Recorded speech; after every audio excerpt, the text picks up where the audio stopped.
Olá, eu sou César Barbosa e hoje irei ler um trecho do livro A História da Literatura Ocidental de Otto Maria Carpo, onde ele trata sobre o poeta Horácio.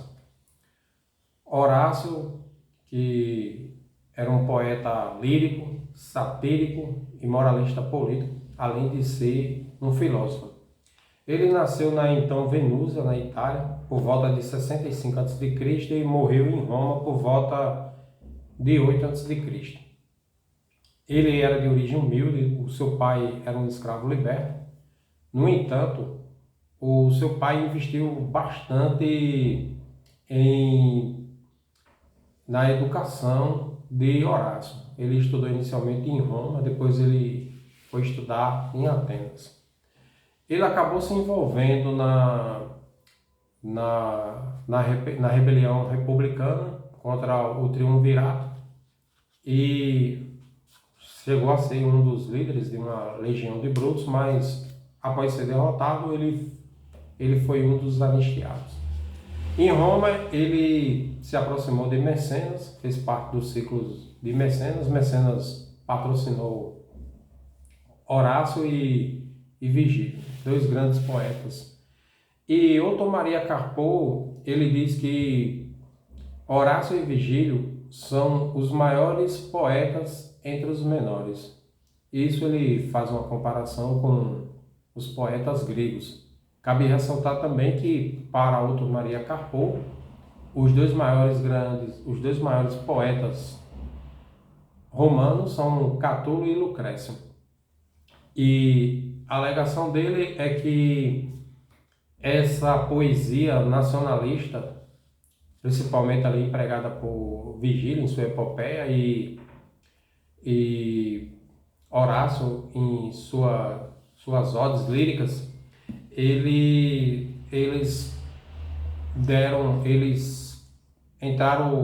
foram os maiores para a tradição.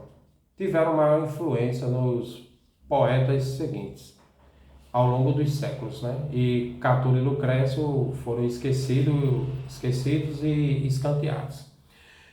E então leamos nós o que Otto Maria Carpo, neste tratado, nesta passagem de seu livro, fala sobre Horácio, esse grande poeta do Ocidente, grande poeta romano. O restabelecimento da paz por Augusto parecia tornar possível a conjunção dos esforços políticos e culturais. A proteção que Mecenas deu às letras é uma tentativa de conseguir artificialmente a unidade das realidades material e espiritual própria dos gregos. O Estado romano esperava os seus Homeros e Píndaros. A literatura latina, porém, por força das suas origens, é individualista e elegíaca.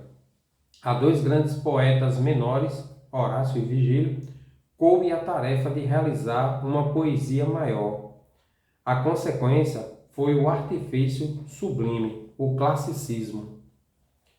Horácio é, talvez, o maior entre os poetas menores, sensível sem sentimentalismo, alegre sem excesso, espirituoso sem prosaísmo. Para falar em termos da filosofia antiga, é um eclético, como Cícero e quase todos os romanos, dado ao gozo epicureu da vida. É capaz de atitudes estoicas. Verifica-se certa ambiguidade em Horácio, e esta aliada ao domínio perfeito e até virtuoso da língua e de todos os métodos da poesia grega. Criou um poeta autêntico. Horácio é poeta lírico, à maneira de Heine ou Musset, poeta satírico, à maneira de Pope, poeta moralista político, à maneira de Carducci. Às vezes consegue o equilíbrio pelo qual se distingue Andrew Marvell, o grande horaciano inglês. Não é o maior, mas o mais completo dos poetas romanos. Os 4 livros de odes constituem a coleção mais variada de poesias. Desfrutador, alegre e até licencioso da vida, o amante ninfárum furiento amator, de várias pirras, lídias, leucônios, glicérias, clóis, filis e também de diversos meninos, celebra o vinha e a dança. Nunc est bibendo, nunc pede liberro, pulsanda telos, mas sente ligeiros acessos de melancolia ao pensar na instabilidade das coisas deste mundo. Carpe diem. Recomenda porque eu fugaces postume labunto ani. Sempre o atrai a retirada para a vida pacífica nos campos. Ili terrarum mie praeter homines anglos ridete.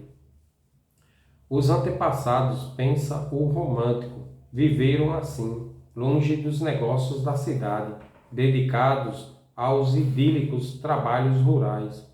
Beatos illi qui proco negotes, ut prisca gens mortalium, paterna roja bobus, exercete suis. As alusões a gens prisca são significativas.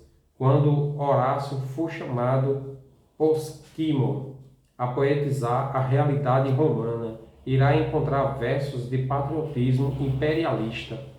Mas o verdadeiro Horácio não está aí, em contradição flagrante com a poesia de sentido coletivo. Celebra a atitude da elite culta, odiando os plebeus vulgares e mantendo-os ao longe.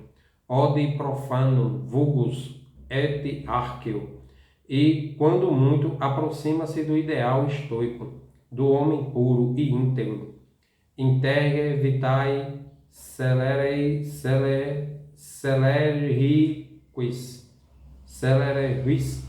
povos, profetizando que até as ruínas do fim do mundo encontrariam indomável e indomado. Si fractus ilabatur orbis, impávido ferriente ruinae.